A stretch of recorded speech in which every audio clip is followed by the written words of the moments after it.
So, I've just decided to start eating oatmeal, like, every day. About maybe, I don't know, I want to say, been about 4 or 5 days. Now, oatmeal is actually, like, super healthy for you. I've always known it was really healthy for you, but the temptation of eggs and bacon is always pretty good. I love eggs and bacon.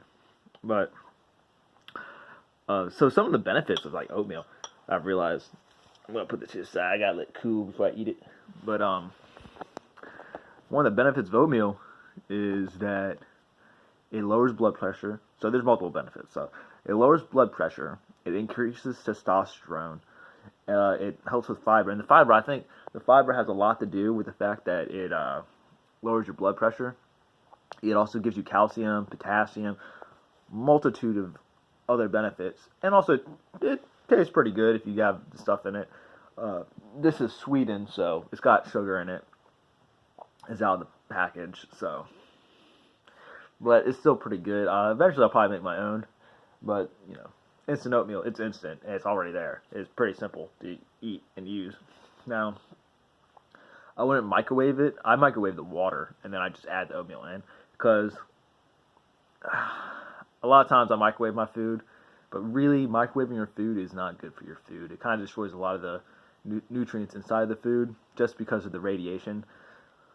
But I'm going to get into like some of the reasons why oatmeal like does what it does. Now, the oats themselves, the form of carbohydrates that they are, boost testosterone, and it releases them slowly. There's also some other, I think there's some phytosteroids in them, I think. I could be wrong on that, but I'm pretty sure there are some phytosteroids. If I'm wrong, you know, someone's probably going to tell me in the comment box eventually. It goes good with fruit. Fruit also lowers your cholesterol, and it helps with antioxidants. And oatmeal lowers your cholesterol too. It lowers your bad cholesterol. I'm not sure what receptors it reacts on to do that. It might just be the insoluble fiber, because there are two types of fiber. There's soluble fiber, and then there's insoluble fiber. And oatmeal has a lot of insoluble fiber. And it's important to have both because it helps with mitosis of the cells. So it helps push water in and push water out. Insoluble fiber pulls water out. And I think this is one of the reasons it has such a huge impact, because oatmeal has one of the hugest impacts on blood pressure for most foods. So when the insoluble fiber pulls out the water from your body, so it helps the mitosis outside of your body.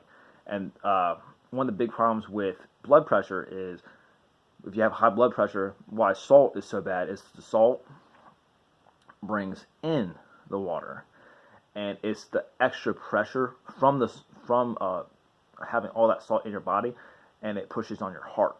And that's one of the problems with high blood pressure and why salt's bad.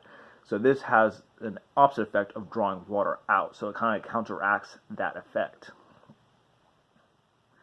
And like I said, the testosterone is really good because testosterone is good for just about everything. It helps your natural production of testosterone too.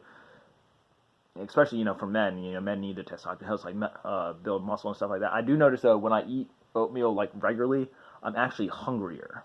And that might just be the carbs, or it might be because of the increase of testosterone, or it might just because I just started working out recently.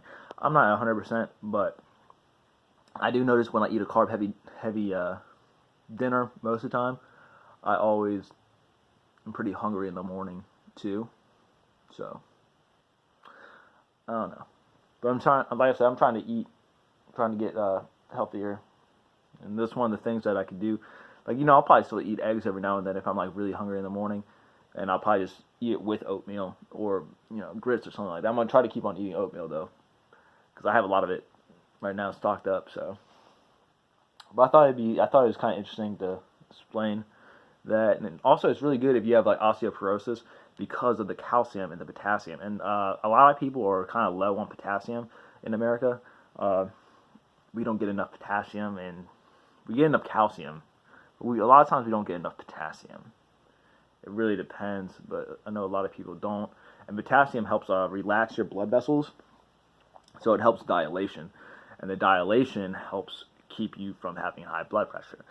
And it also helps with vascular constriction, so it helps your circulatory. If you have circulatory issues in general, it'll help.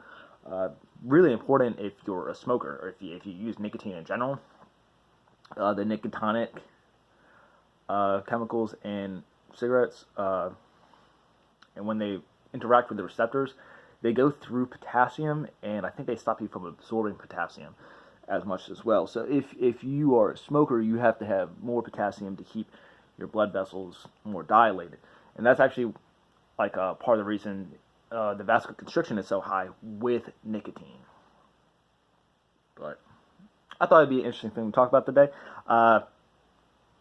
If you have any cool things about food, or you want me to make a video about some type of food or anything like that, just comment below. If you like this video, give it a like, give it a subscribe, and I'll see you all later.